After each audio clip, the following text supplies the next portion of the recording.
JP Sears, thank you so much for joining us today. You're welcome, Rhonda. I appreciate you being weird enough to invite me Yeah, on. I'm a little bit on the weird side. I used to always try and go more for the normal realm. I didn't really understand I was never meant to be there. So I think it was just normal that this conversation would eventually happen. I like that. It's normal that two weird people have to come together. I love it, and Hmm. I think being normal is one of the worst, most prolific diseases that inflicts people, and I think it's all self-induced. So I'm delighted that you're a self-professed weirdo, and I definitely do my best to be my version of that too. Well, isn't that what really takes us down the rabbit hole of misery and to the shadow side and to all those pieces is pretending to be something we're not and pretending to be normal and pretending to be all this. I guess I should only speak for myself, but that was my case.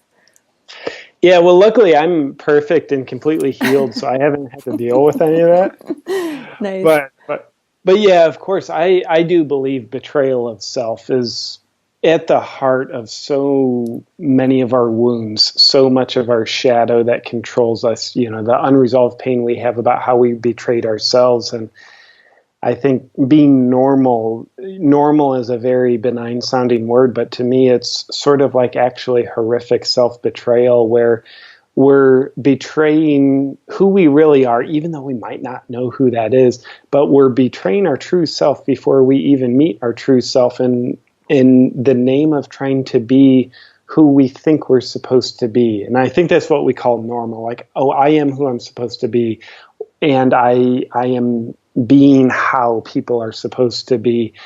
It's like, yeah, well, that sounds sort of like benign and a little bit boring, but I think it's also catastrophic within self, like how we have to tear ourselves apart from ourself in order to be that, kind of status quo that somehow we strive to be, at least for the first part of our life before we get uncomfortable enough in the territory of not being ourselves to motivate us to actually find ourselves.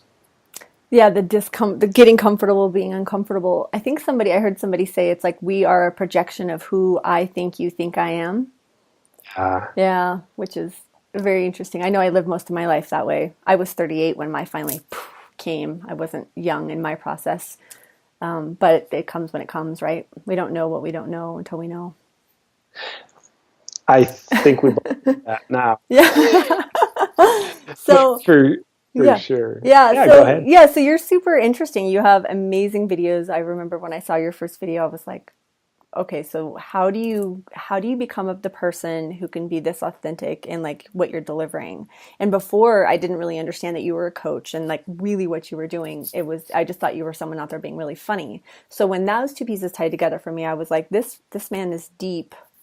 I want to get to know a little bit more about like how he got to be. So what was your path to becoming this man to where you live so authentically or you do it with a lot of humor? Yeah, well, thank you for seeing that. If you don't mind sharing, and I don't think you do, but what is one thing in your life that you've had to learn to accept about yourself that you didn't have acceptance with? Yeah, that's a good question. Well, I'll give you sort of what's now an easy answer.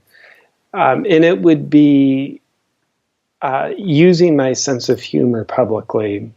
And that's like, oh, JP, that's an easy answer. It's like, I know that mine's so much more ugly. gory. Yeah. I Yeah. win. Part of me, I win. yeah, I know. Part of me is judging, like, my answer is not very good enough because it does. But for me, it was really hard because for the first 13 years of my career doing emotional healing work, I had this story in mind of like who I was supposed to be, like kind of like Eckhart Tolle-ish. Mm. Like I'll talk faster than him, but still, I'm sort Thank of you. like Eckhart Tolle.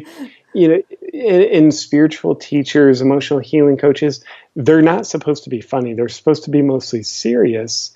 So I really betrayed my natural comedic self for a long time. And, a comedian isn't who I am, but it's part of me, has been since I've been super young child.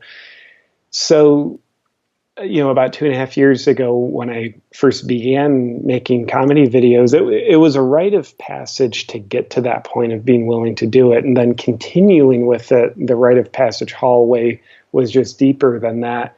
So had to learn to accept uh, having a sense of humor. It's part of who I am. Being a comedian, it's part of who I am. It has had nothing to do with a story of who I think I should be, who I think I need to be in order to be credible.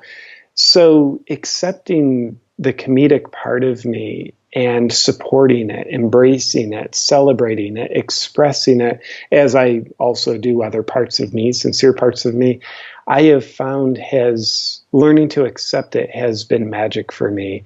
It's like the more I support this part of me that once upon a time I was rejecting, the more this part of me somehow supports me. It's like there's been so many opportunities, business, internal satisfaction that have arisen because I've accepted this part of me that I was terrified to. I thought it would be the worst thing in the world for my business to share my perspectives through humor, but it turned out I was wrong. It's like been the best thing I've ever done. Well, So that was hard for me to get to a place of accepting the humorous part of me. well, and I think it opened the door for so many other people to be like okay and comfortable with being funny and being themselves and being kind of crazy with important messages. So it was. I have a question for you because I know what it was.